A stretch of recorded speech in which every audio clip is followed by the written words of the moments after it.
நமஸ்காரம். நான் ஒரு ஹெல்த் இன்சூரன்ஸு எடுக்கணும். ஆனால் எந்த பிளானை எடுக்கிறது அப்படிங்கிறது எனக்கு ஒரு குழப்பமாக இருக்குது. கவலையை விடுங்க. இந்த வீடியோ உங்களுடைய குழப்பத்தை தீர்த்து வச்சு நீங்கள் எந்த பிளானை எடுக்கணும், அதனால் என்ன பெனிஃபிட்ஸ் அப்படிங்கிற விவரங்கள் எல்லாம் இந்த வீடியோவில் நம்ம பார்க்க போகிறோம். அதுக்கு முன்னாடி ஹெல்த் இன்சூரன்ஸ் மிக மிக அவசியமான ஒன்று. எடுக்கணும்னு முடிவு பண்ணவங்களும் சரி, இல்லை இன்னும் எடுக்கலை, இன்னும் கொஞ்ச நாள் கழிச்சு எடுக்கலாம் அப்படின்னு நினச்சிட்டு இருக்கிறவங்க அவசியமாக இந்த வீடியோவை பார்த்து கண்டிப்பாக நீங்கள் ஒரு ஹெல்த் இன்சூரன்ஸு எடுத்துக்கணும். ஹெல்த் இன்சூரன்ஸ் ஹாஸ்பிட்டல் எக்ஸ்பென்ஸை நம்மளால் தள்ளி போடவும் முடியாது, அதை தவிர்க்கவும் முடியாது.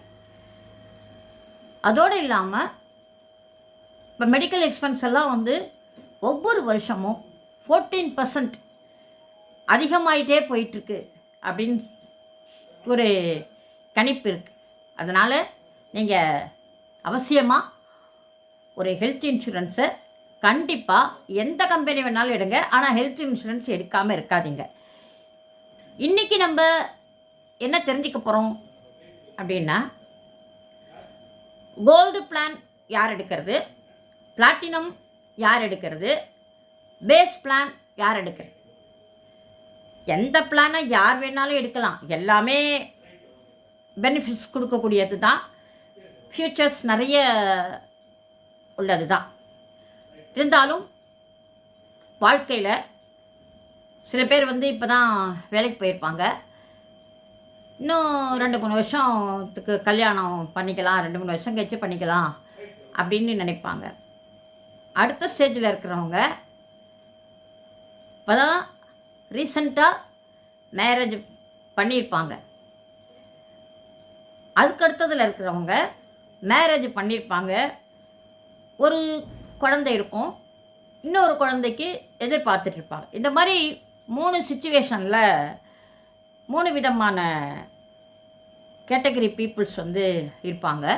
இந்த 3 விதமான கேட்டகரி பீப்புள்ஸ்க்கு எந்த பிளான் யார் எடுத்தால் பெனிஃபிட்ஸ் அதிகமாக இருக்கும். எல்லா பிளானுமே பெனிஃபிட்ஸ் கொடுக்கக்கூடியது தான். இருந்தாலும் நம்ம கொடுக்குற ப்ரீமியத்துக்கு நம்மளுடைய லைஃப் ஸ்டைல், நம்ம என்ன வாழ்க்கையில் எப்படி இருக்கோம், கல்யாணம் ஆனவங்களா, இல்லை பிரம்மச்சாரியா, இல்லை கல்யாணம் ஆகிடுதா, இல்லை கல்யாணம் ஆகி குடும்பத்தின் ஒரு குழந்தையோட இருக்கமா, அப்படிங்கிறதுக்கு தகுந்த மாதிரி நம்ம பிளானை சூஸ் பண்ணணும். இதில் நிறைய விஷயங்கள் உங்களுக்கு ரொம்ப பயனுள்ளதாகவும் பிடித்தமானதாகவும் இருக்கும். அதனால் அவசியம் நீங்கள் இந்த வீடியோவை லைக் பண்ணுங்கள். நீங்கள் தெரிஞ்சிட்ட இந்த விஷயங்களை எல்லாருக்கும், உங்களுடைய ஃப்ரெண்ட்ஸு, ரிலேட்டிவ்ஸு எல்லாருக்கும் ஷேர் பண்ணுங்கள். இது மாதிரி நிறைய விஷயங்களை நீங்கள் தெரிஞ்சுக்கிறதுக்கு என்னுடைய சேனலை சப்ஸ்கிரைப் பண்ணி பக்கத்தில் இருக்கிற ஆளுங்கிற பெல் பட்டனை ப்ரெஸ் பண்ணுங்கள். இன்றைக்கி நம்ம பார்க்க போகிறது Yuvabharat health insurance. Yuvabharat health இன்சூரன்ஸை பற்றின ஒரு பொதுவான ஒரு விஷயங்களை நான் ஏற்கனவே 2-3 வீடியோ இந்த இதை போட்டுட்ருக்கேன். திருப்பி நிறைய விஷயங்களை உங்களுக்கு தெரிவிக்கணும் அப்படிங்கிறதுக்காகத்தான் அந்த யுவபாரத்தை நான் திருப்பி நிறைய விஷயங்கள் உங்களுக்கு அதனுடைய பயன்கள் ரொம்ப டீப்பாக அதில் நம்ம பார்த்துட்ருக்கோம். இருக்கிறதுலையே best and cheapest with more benefits உள்ள பிளான் யுவபாரத் ஹெல்த் இன்சூரன்ஸ். இது 3 விதமான பிளான், 3 டிவிஷன், அதாவது வச்சுக்கோங்களேன், base plan, gold plan, platinum plan, அது மாதிரி 3 பிரிச்சிருக்காங்க. இப்போ இந்த 3லுமே பொதுவான சில பயன்கள் இருக்குது. ஃபஸ்ட்டு இது கேஷ்லெஸ் பெனிஃபிட்.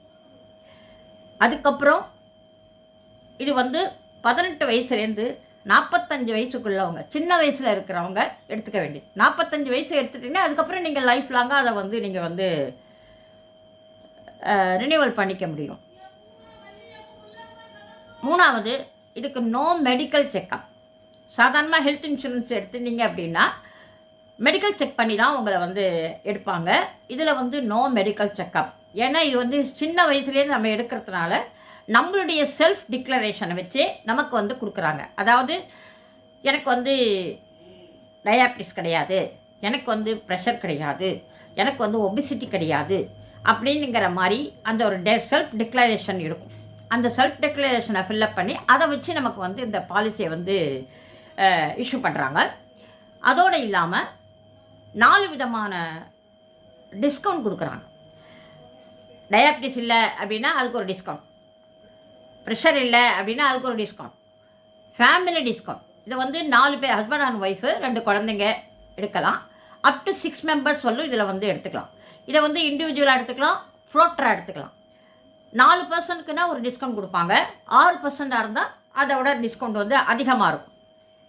அதுக்கப்புறம் நீங்கள் நியூ இண்டியாவோட எக்ஸிஸ்டிங் கஸ்டமராக இருந்தால் அதுக்கு ஒரு டிஸ்கவுண்ட் கொடுக்குறாங்க. அதை விட நீங்கள் ஆன்லைனில் இதை எடுக்கிறீங்க அப்படின்னா அதுக்கு ஒரு டிஸ்கவுண்ட். ஸோ இது மாதிரி 4 விதமான டிஸ்கவுண்ட் வந்து உங்களுக்கு. அது மாதிரி நீங்கள் ப்ரீமியம் பே பண்ணுறதுக்கு குவார்ட்டர்லி, ஆஃபர்லி, இயர்லி பே பண்ணிக்கலாம். குமுலேட்டிவ் போனஸ் உண்டு. Pre hospital expense, post hospital expense. Pre hospital expense வந்து 30 நாளும், போஸ்ட் ஹாஸ்பிட்டல் எக்ஸ்பென்ஸ் வந்து 60 நாளும் கொடுக்குறாங்க. அப்புறம் ரீஇன்ஸ்டேட்மெண்ட். அதாவது ரீஇன்ஸ்டேட்மெண்ட் அப்படின்னா என்ன அப்படின்னா, இப்போ ஒரு 10 லட்சத்துக்கு 5 லட்சத்துக்கு ஒருத்தர் எடுக்கிறார், இல்லை 10 லட்சத்துக்கு எடுக்கிறார் அப்படின்னா அவருக்கு வந்து ஏதோ ஒரு உடம்பு சரியில்லாமல் போகுது. இப்போ ஜனவரியில் எடுக்கிறாருன்னு வச்சுக்கோங்க, அவருக்கு மார்ச்லேயே அந்த 10 லட்சம் இதுவாகிடுது, செலவாயிடுது. அதுக்கப்புறம் அவர் வந்து இந்த 9 மாதத்தை எப்படி பண்ணுறது? அந்த மாதிரி இருக்கும்போது மறுபடியும் ஒரு 10 லட்சம் அவர் வந்து இது திருப்பி எடுத்துக்க முடியும். இது வந்து பேஸாக இருந்தால் ஒரு தரம் எடுத்துக்கலாம், கோல்டாக இருந்தால் 2 தரம் அலோவ் பண்ணுவாங்க. அதே மாதிரி ஆட்டோ டாப்பப். இப்போ இந்த வருஷம் வந்து 5 லட்சத்துக்கு எடுக்கிறது, அடுத்த வருஷம் நான் வந்து இன்னொரு 10 லட்சத்துக்கு எடுத்துக்கிறேன் அப்படின்னா அது மாதிரி டாப்அப் பண்ணிக்கலாம். நீங்கள் வந்து ரினியூ பண்ணும்போது எக்ஸ்ட்ரா பண்ணிக்கலாம். அப் டு 1 கோடி வரலும் நீங்கள் வந்து இதுக்கு எடுத்துக்க முடியும். 25 லட்சம் வரையிலும் உங்களுக்கு வந்து சிங்கிள் ஏசி கொடுப்பாங்க, அதுக்கு மேலே டபுள் ஏசி கொடுக்குறாங்க. இதெல்லாம் பொதுவான பாயிண்ட். இப்போது பேஸில் வந்து 16 விதமான ட்ரீட்மெண்ட். அதாவது என்ன அப்படின்னா, என்னென்ன கொடுக்குறாங்க அப்படின்னா, ஹாஸ்பிட்டல் எக்ஸ்பென்ஸ் கொடுக்குறாங்க, டே கேர் ட்ரீட்மெண்ட் கொடுப்பாங்க, road ambulance, organ transplantation. Organ transplantation என்ன அப்படின்னா உறுப்பு மாற்று சிகிச்சை. அதாவது ஒருத்தருக்கு கிட்னி ஃபெயிலியர் இன்னொருத்தர் கொடுப்பாரு. அப்படி கொடுக்கும்போது அந்த கிட்னியோட விலை, அதுக்கப்புறம் கொடுக்குறவருக்கு ஒரு பெட்டு சார்ஜ் கொடுப்பாங்க. நம்ம வந்து பேஷண்ட்டுக்கு ஒரு பெட்டுக்கு செலவாகும். அவர் கொடுக்குறவருக்கு ஏதாவது இருந்தாலும் அந்த பெட் சார்ஜும் உண்டு, பேஷண்ட்டோட சார்ஜஸும் உண்டு. அதுக்கப்புறம் கேட்ராக்ட் வந்து உண்டு. கேட்ராக்ட் வந்து 50,000 வரலும் கொடுக்குறாங்க, அதுக்கு வெயிட்டிங் பீரியட் இருக்குது. ஹார்ஸ் ஸ்போர்ட்ஸ் அப்படின்னா இந்த மலை ஏறுறது, டைவ் அடிக்கிறது, பாராசூட்லேருந்து குதிக்கிறது, இந்த மாதிரியான விளையாட்டுகள்லாம் இருக்காங்க இல்லையா, அதெல்லாமும் அலோவ் பண்ணுறாங்க. அப்புறம் மாஸ்டர் ஹெல்த் செக்கப் 2 வருஷம் வரலும் நீங்கள் வந்து எந்த விதமான ஒரு கிளைமும் நீங்கள் பண்ணல அப்படின்னா உங்களுக்கு வந்து மாஸ்டர் ஹெல்த் செக்கப்னு ஒன்று கொடுப்பாங்க. அப் டு 3,500 வரலும் உங்களுக்கு வந்து அலோவ் பண்ணுறாங்க. அந்த பில்லை நீங்கள் காமிச்சு பேங்க்கில் வந்து உங்களுக்கு வந்து அமௌண்ட் வந்து கிரெடிட் ஆகும். இது வந்து கிளைமில் கணக்கு வராது. அதுக்கப்புறம் கிரிட்டிக்கல் இல்னஸ். இப்போ உங்களுக்கு வந்து ஒரு ஆஞ்சியோகிராம் பண்ணோம், பைபாஸ் சர்ஜரி பண்ணணும் அப்படின்னு ஒரு பெரிய ஒரு ஒப்பீனியன் ஒரு டாக்டர் கொடுக்குறாரு அப்படின்னா, எனக்கு வந்து இன்னொரு டாக்டர்கிட்ட அந்த இதை கேட்டால் பரவாயில்ல, அது கேட்டுட்டு அதுக்கப்புறம் நான் சர்ஜரி பண்ணிக்கிறேன் அப்படின்னு நீங்கள் நினச்சிங்க அப்படின்னா செகண்ட் ஒப்பீனியன் சார்ஜஸ் அது கொடுக்குறாங்க. அதுக்கப்புறம் ஆயுஷ் ட்ரீட்மெண்ட் அப்படின்னா ஆயுர்வேதிக், யோகா, யுனானி, சித்தா, ஹோமியோபதி, இந்த 5 விதமான ட்ரீட்மெண்ட்டும் நீங்கள் எதை வேணால் எடுத்துக்கலாம். அதாவது நீங்கள் இப்போ 5 லட்சம் எடுத்துக்கினா 5 லட்சத்துக்கும் நீங்கள் ஃபுல் ட்ரீட்மெண்ட்டு இந்த 5ல் எதை வேணால் எடுத்துக்கலாம். அதுக்கு பேர் தான் ஆயுஷ் ட்ரீட்மெண்ட் பேர். அப்புறம் வந்து மெட்டர்னிட்டி கவர். இப்போ பேச்சுலராக இருக்கீங்க, இன்னும் கல்யாணம் ஆகலை, ஆனால் கல்யாணம் ஆகும்போது மெட்டர்னிட்டி எக்ஸ்பென்ஸ்னு ஒன்று வரும். அது மாதிரி வரும்போது நீங்கள் அதை வந்து ஆப்ஷனலாக எடுத்துக்க முடியும். அதுக்கப்புறம் மாடர்ன் ட்ரீட்மெண்ட், அதாவது இந்த பிளாஸ்டிக் சர்ஜரி அது மாதிரிலாம் எடுத்துக்கலாம். ரோபோட்டிக் சர்ஜரி அலோவ் பண்ணுறாங்க அந்த சார்ஜஸ். ரோபோட்டிக் சர்ஜரின்னா என்ன, இப்போல்லாம் வந்து இந்த ரோபோவே ட்ரீட்மெண்ட் ஆப்ரேஷன்லாம் பண்ணும், அந்த ட்ரீட்மெண்ட்டு கொடுக்குறாங்க. இதெல்லாம் வந்து பேஸ் பிளானில். இப்போ இந்த பேஸ் பிளானில் வந்து என்ன அப்படின்னா, இப்போ யார் இதை எடுக்கலாம் அப்படின்னா, கல்யாணம் ஆகலை, இன்னும் வேலைக்கு ஜாயின் பண்ணிட்டாரு, இன்னும் ஒரு 2 வருஷம் 3 வருஷம் கழித்து நான் கல்யாணம் பண்ணிக்கலாம் அப்படிங்கிற ஒரு ப்ரப்போசலில் இருக்கிறவர் வந்து இதை வந்து எடுக்க முடியும். இதுக்கு வந்து 25 வயசு, அவருக்கு வந்து 1 கோடி ரூபாய்க்கு கூட அவர் எடுத்துக்கலாம். 25 வயசுன்னு வச்சுக்கோங்க, அவருக்கு 1 கோடி ரூபாய்க்கு அவருக்கு எவ்வளோ ப்ரீமியம் வரும்னு நினைக்கிறீங்க? 17,532 ரூபா ப்ளஸ் டேக்ஸ். அது வந்து அவர் வருஷத்துக்கு கட்டினா போகிறோம். 1 கோடி ரூபாவெல்லாம் அவர் வந்து எடுத்துக்க முடியும். இதை வந்து இந்த சிங்கிளாக இருக்கிறவங்க பேஸ் ட்ரீட்மெண்ட் எடுத்துக்கலாம். அடுத்தது கோல்டு. கோல்டு யார் எடுக்கிறது அப்படின்னா, பேஸில் வந்து 16 விதமான என்ன சொல்கிறது 16 விதமான ட்ரீட்மெண்ட்டு நமக்கு வந்து கவர் ஆகும். அதை தவிர 5 கோல்டில் கவர் ஆகும். அப்போ 16 + 5 21 விதமான ட்ரீட்மெண்ட் வந்து நமக்கு வந்து இந்த இன்சூரன்ஸில் கவர் ஆகும். சரி, 21 அப்படின்னா பிளாட்டினம் என்ன கவர் ஆகும் அப்படின்னா 21 + 5, அப்போ 26 ட்ரீட்மெண்ட், 26 பயன்கள், 26 விதமான பயன்கள் வந்து நமக்கு வந்து பிளாட்டினத்தில் வந்து கிடைக்கும். இப்போ பேஸ் வந்து என்ன பண்ணலாங்கிறத நம்ம பார்த்துட்டோம். அடுத்தது இப்போ வந்து கோல்டை பார்க்க போகிறோம். கோல்டில் வந்து இந்த 15 டைப்பு ப்ளஸ் 15 வந்து பேஸில் கொடுக்குறாங்க. அதுக்கு ப்ளஸ் 6 டைப், 6 வந்து எக்ஸ்ட்ரா பெனிஃபிட் வந்து கோல்டில் கொடுக்குறாங்க. அது என்னென்ன அப்படின்னா, பர்சனல் ஆக்சிடெண்ட் பெனிஃபிட். இந்த பேஸில் இருக்கிற 15 ப்ளஸ் அந்த பர்சனல் ஆக்சிடெண்ட் பெனிஃபிட் அதுவும் வந்து கொடுக்குறாங்க. பர்சனல் ஆக்சிடெண்ட் பெனிஃபிட்னா என்ன அப்படின்னா, தனியாக அதை நீங்கள் வந்து ஒரு இன்சூரன்ஸ்னு எடுக்கணும். பர்சனல் ஆக்சிடெண்ட்டுங்கிறது தனி இன்சூரன்ஸ். அதாவது 5 லட்சத்துக்கு எடுத்துக்கலாம், 10 லட்சத்துக்கு எடுத்துக்கலாம். உங்களுடைய வேலைக்கு உங்களுடைய வயசுக்கு தகுந்த மாதிரி அந்த பர்சனல் ஆக்சிடெண்ட்டோட வந்து சம்மர்ஷூடு வந்து கொடுப்பாங்க. அது என்ன அப்படின்னா, பர்சனல் ஆக்சிடெண்ட் வந்து திடீர்னு சடனாக ஒரு டெத் ஆகுது, ரோட்டில் போகும்போது ஒரு டெத்து, இல்லை வேறு எதுலையா ஒரு டெத்து, சாதாரணமாக போகும்போது டெத் ஆச்சுன்னா அந்த ஃபுல் இன்சூரன்ஸும் நீங்கள் வந்து எடுத்துக்கலாம். 10 லட்சம் நீங்கள் எடுத்திருந்தீங்க அப்படின்னா 10 லட்சம் எடுக்கலாம். இப்போ இந்த கோல்டு பிளான் வந்து நீங்கள் வந்து யுவபாரத் வந்து ஒரு 10 லட்சத்துக்கு எடுத்திருக்கீங்க, ஏதாவது ஒரு அசம்பாவிதம் ஏற்படுது அப்படின்னா மெடிக்கல் ட்ரீட்மெண்ட் இல்லாமல் இந்த பர்சனல் ஆக்சிடென்ட் பெனிஃபிட் வந்து கிடைக்கும். அதை தவிர critical illness 13 number critical illness, இந்த cancer, kidney transplantation, heart transplantation, அது மாதிரிலாம் இருக்கு இல்லையா, அந்த மாதிரியான 13 ட்ரீட்மெண்ட் கொடுக்குறாங்க. ஏர் ஆம்புலன்ஸ் வந்து ஃபாரினில் போய் சிகிச்சை பண்ணணும் அப்படின்னா ஏர் ஆம்புலன்ஸ் சார்ஜ் வந்து கிடைக்கும். ஆட்டோ டாப்பப், அதான் இந்த வருஷம் 10 லட்சத்துக்கு எடுத்துக்கிறது, அடுத்த வருஷம் 15 லட்சம் வேணால் 15 லட்சத்துக்கு எடுத்துக்கலாம். குமுலேட்டிவ் போனஸ், எந்த விதமான ஒரு இதுவுமே நீங்கள் கிளைம் பண்ணல, இந்த வருஷம் நீங்கள் 5 லட்சத்துக்கு எடுத்துருக்கீங்க, ப்ரீமியத்தையும் கட்டிட்டீங்க, எந்த விதமான ஒரு கிளைமும் உங்களுக்கு தேவைப்படலை அப்படின்னா அடுத்த வருஷம் அந்த 5 லட்சத்தோட 25% 6.25 லட்சத்துக்கு நீங்கள் வந்து ட்ரீட்மெண்ட் எடுத்துக்கலாம். இதில் வந்து ரீஇன்ஸ்டேட்மெண்ட் வந்து 2 தடவை எடுக்க முடியும். அதாவது ஒரு வருஷத்துலேயே ஃபஸ்ட்டு இப்போ ஜனவரி டு டிசம்பர் அவருடைய இன்சூரன்ஸோட பீரியடு அப்படின்னு வச்சுக்கிட்டோன்னு வச்சுக்கோங்க. பிப்ரவரியில் அவருக்கு ஒரு ட்ரீட்மெண்ட்டு தேவைப்படுது, அவருடைய சம்மர்ஷூடு காலி ஆகிடுது. அதனால் அவர் என்ன பண்ணுறாரு, திருப்பி ஒரு 5 லட்சத்துக்கு எடுத்துக்கிறார். அது வந்து மார்ச், ஏப்ரல், மே, ஜூனில் வந்து மறுபடியும் அவருக்கு வந்து இன்னொன்று ஹாஸ்பிட்டலில் போய் ட்ரீட்மெண்ட் எடுக்கக்கூடிய ஒரு சுச்சுவேஷன் ஏற்படுது, அப்போ எடுத்துக்கிறாரு. அப்போ மீதி இன்னும் வந்து ஜூன் போச்சுன்னா இன்னும் ஒரு 6 மாதம் இருக்குது. இப்போ இந்த 6 மாதத்துக்கு மறுபடியும் அவருக்கு ட்ரீட்மெண்ட் ஏதாவது தேவைப்பட்டதுன்னா என்ன பண்ணுறது, அதனால் அது வந்து ரீஇன்ஸ்டேட்மெண்ட் மறுபடியும் வேணால் இன்னொரு 5 லட்சத்துக்கு நம்ம வந்து இன்சூரன்ஸை வந்து கவர் பண்ணிக்க முடியும். அது மாதிரி பேஸில் வந்து ஒரு தரம் அலோவ் பண்ணுவாங்க, இதில் வந்து 2 தரம் அலோவ் பண்ணுறாங்க. அப்புறம் அக்காமடேஷன் பெனிஃபிட் வந்து ஷேர் பண்ணிக்கலாம். அதாவது நம்ம போகும்போது நமக்கு வந்து ரூம் வந்து காலியாக இல்லை, நமக்கு இப்போ ஒரு அந்த டபுள் ஏசி ரூம் அப்படின்னா நமக்கு வந்து அந்த சமயத்தில் நம்ம சிகிச்சைக்கு போகும்போது நமக்கு வந்து அந்த ரூம் ஃபெசிலிட்டி அவைலபிளாக இல்லை அப்படின்னா இன்னொரு ரூமில் இடம் இருந்தது அப்படின்னா நம்ம வந்து ஷேர் பண்ணிக்கலாம். அந்த மாதிரி உங்களுக்கு வந்து ஷேர் அக்கமடேஷன் வந்து இந்த பெனிஃபிட் இருக்குது.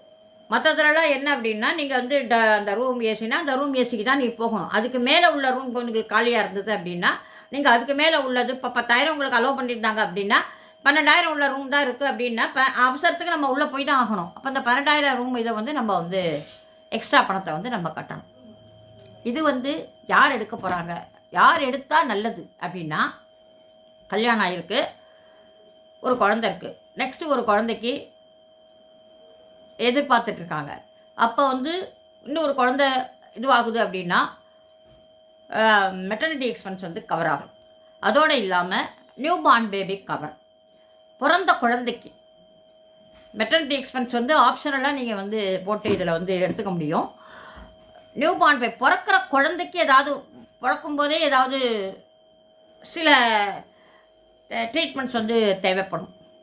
அந்த மாதிரி எடுக்கக்கூடிய ட்ரீட்மெண்ட் இருந்தால் அந்த நியூ பார்ன் பேபி கவர் வந்து நியூ பார்ன் பேபியை வந்து கவர் பண்ணுறாங்க இதில். இதனால் இது வந்து ஒரு குழந்தை கல்யாணம் ஆகி ஒரு குழந்தை இருக்கிறவங்க, ரெண்டாவது குழந்தை எதிர்பார்த்துட்டு இருக்கிறவங்க, இது வந்து ரொம்ப அவங்களுக்கு வந்து பலனை கொடுக்கக்கூடிய பிளான்.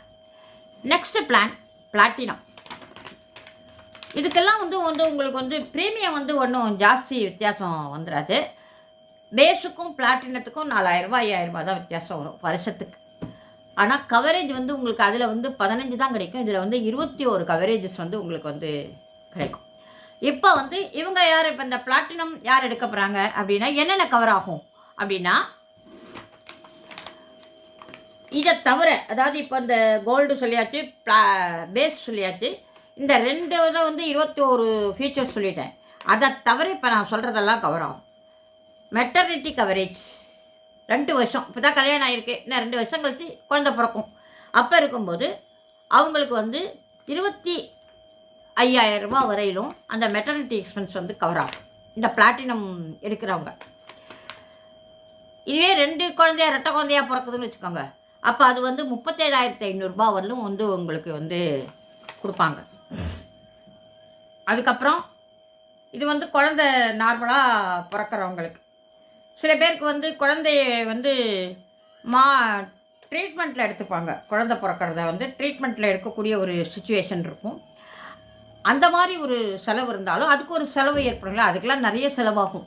அந்த செலவை வந்து இது வந்து கவர் ஆகும். அந்த கவரை வந்து நீங்கள் இதில் எடுத்துக்கலாம். அப்புறம் வேக்சினேஷன் கவர் ஆகும். Premature cover. ப்ரீமெச்சூர் கவர் அப்படின்னா என்ன அப்படின்னா, குழந்தை 10 மாதம் கழித்து பிறக்கிறதுங்கிறது நார்மல். சில குழந்தைங்க வந்து 8 மாதத்துலேயே பிறக்கும். 8 மாதத்துலேயே பிறந்த உடனே அதை கொண்டு போய் அந்த இன்குபேட்டர்னு ஒன்று வச்சுருப்பாங்க. அதுக்கு வந்து சில ட்ரீட்மெண்ட்ஸ் எல்லாம் தேவைப்படும். அதுக்கெல்லாம் வந்து ஒரு செலவாகும். அதுக்கு தனியாக ஒரு இது மாதிரி இருக்கும், இன்ஸ்ட்ருமெண்ட் இருக்கும். அந்த இன்ஸ்ட்ருமெண்ட்டில் அந்த குழந்தைய வைக்கணும். அது வந்து ஏசியில் வச்சுருப்பாங்க. இது மாதிரிலாம் நிறைய செலவுகள்லாம் அதுக்கு இருக்கும். அது மாதிரி 32 வாரம், 32 வாரத்திலே பிறந்துருது, 8 மாதத்துலேயே பிறக்குது அப்படின்னா அந்த குழந்தை வந்து நார்மல் ஆகிற வரையிலும் அந்த குழந்தைக்கு என்ன செலவாகுதோ அதெல்லாம் வந்து கவர் ஆகும். அப்புறம் well baby cover. Well baby cover அப்படின்னா, குழந்தைங்க பிறக்கும் போதே 6 விரலோடு பிறக்கிறது, இல்லை கை ஒரு மாதிரி பிறக்கிறது, ஒரு மாதிரி பிறக்கும்போது வந்து ஒரு அங்கத்தில் வந்து ஒரு விதமான ஏதாவது ஒரு எக்ஸ்ட்ராவாக இருந்தது, அல்லது வேறு ஏதாவது அந்த இதுக்கு ட்ரீட்மெண்ட் தேவைப்படுது அப்படின்னா அதை வந்து இது வந்து கவர் பண்ணும். இந்த பிளாட்டினத்தில் வந்து அந்த கவரை வந்து நீங்கள் எடுத்துக்க முடியும். 39 வாரத்துலேருந்து 46 வாரம் வரையிலும் அந்த குழந்தையோடைய செலவு என்ன இருக்கோ, அதுக்கு என்ன தேவைப்படுதோ அந்த செலவை வந்து நீங்கள் வந்து கவர் பண்ண முடியும். இது வந்து இப்போ தான் ரீசண்டாக மேரேஜ் ஆகிருக்கு, ஆனால் இன்னும் குழந்தை பிறக்கலை அப்படிங்கிற இந்த ஸ்டேஜில் இருக்கிறவங்க பிளாட்டினம் எடுங்க. யார் வேணால் பிளாட்டினம் எது வேணால் எந்த இது வேணாலும் எடுத்துக்கலாம். ஆனால் இதை நீங்கள் எடுத்துக்கிட்டீங்க அப்படின்னா, இதை நீங்கள் இப்போ போய் புதுசாக கல்யாணம் ஆகி இன்னும் குழந்தைய பிறக்காதவங்க போய் பேஸில் எடுத்தீங்க அப்படின்னா உங்களுக்கு வந்து இதில் கிடைக்கிற பலன் வந்து அதில் கிடைக்காது. அதே மாதிரி இந்த பர்சனல் ஆக்சிடெண்ட்டும் இதில் கிடைக்கும். இந்த பிளாட்டினத்தில் வந்து பர்சனல் ஆக்சிடெண்ட் பெனிஃபிட்டும் வந்து உங்களுக்கு வந்து கிடைக்கும். அதனால் எந்த பிளானை நீங்கள் எடுக்கணும் அப்படிங்கிறத சூஸ் பண்ணி எடுக்கிறதுக்கு இப்போ நான் சொன்ன டீட்டெயில்ஸ் எல்லாம் வந்து உங்களுக்கு வந்து ரொம்ப பயனுள்ளதாக இருக்கும்னு நினைக்கிறேன். இதை பற்றி இன்னும் மேலும் சில விஷயங்கள் வேணும், இல்லை எனக்கு டவுட்ஸ் இருக்குது, சில இன்ஃபர்மேஷன் எனக்கு வேணும் அப்படின்னு நீங்கள் நினச்சிங்க அப்படின்னா என்னுடைய நம்பருக்கு வந்து நீங்கள் கால் பண்ணுங்கள். என்னுடைய நம்பர் 6382038834. என்னுடைய மெயில் ஐடி goldbell2704@gmail.com. இதை பற்றின இன்னும் விஷயம் வேணும், யுவபாரத்தை பற்றி இன்னும் நிறைய டீட்டெயில்ஸ் தெரிஞ்சுக்கணும் அப்படின்னா நான் ஏற்கனவே நிறைய 2-3 வீடியோ வந்து யுவபாரத்தை பற்றி போட்டிருக்கேன். என்னுடைய சேனலை நீங்கள் தங்கமணி வெங்கட்ராமன் அந்த சேனல் அதில் போய் நீங்கள் பார்த்தீங்க அப்படின்னா இந்த பிளானோட இன்னும் இப்போ நான் சொன்ன டீட்டெயில்ஸை தவிர இன்னும் நிறைய டீட்டெயில்ஸ் வந்து அதில் வந்து நான் வந்து சொல்லியிருப்பேன். இந்த தகவல்களெல்லாம் நீங்கள் மட்டும் தெரிஞ்சுக்கிட்டதோடு இல்லாமல் மற்றவங்களும் தெரிஞ்சுக்கங்க. அவசியம் நீங்கள் இன்சூரன்ஸ் எடுங்க. இன்சூரன்ஸ் எடுக்கும்போது இந்த டீட்டெயில்ஸுக்கு தகுந்த மாதிரி நீங்கள் எந்த ஸ்டேஜில் இருக்கீங்களோ அதுக்கு தகுந்த மாதிரியான பிளானை வந்து நீங்கள் சூஸ் பண்ணுங்கள். இதில் இன்னொன்று சொல்ல மறந்துட்டேன். அது வந்து Zone 1, Zone 2 அப்படின்னு எடுப்பாங்க. Zone 1 அப்படின்னா டெல்லி, மும்பை, கல்கத்தா, குஜராத் அந்த மாதிரியான சிட்டியில் இருக்கிறவங்க Zone 1. மற்றது ரெஸ்ட் இன் இந்தியா எல்லாமே Zone 2. இப்போ Zone 2க்கு ப்ரீமியத்தை நீங்கள் கட்டிவிட்டு Zone 1ல் போய் நீங்கள் வந்து ட்ரீட்மெண்ட்டை எடுக்க முடியாது. ஆனால் நீங்கள் Zone 1ல் கட்டிட்டு Zone 1ஓட ப்ரீமியத்தை கட்டிட்டு Zone 2ஓட இதில் வந்து நீங்கள் எங்கே வேணாலும் இந்தியா பூரா எடுத்துக்கலாம். இதை வந்து நீங்கள் கொஞ்சம் நோட் பண்ணிக்கணும். வேறு ஏதாவது உங்களுக்கு விவரங்கள் தேவைப்பட்டது இல்லை இன்ஃபர்மேஷன் தேவைப்பட்டதுன்னு அவசியம் என்ன கூப்பிடுங்க. உங்களுக்கு இன்ஃபர்மேஷன் கொடுக்கறதுக்கு ஹெல்ப் பண்ணுறதுக்கு நான் தயாராக இருக்கேன். நமஸ்காரம். அடுத்த வீடியோவில் சந்திக்கிறேன்.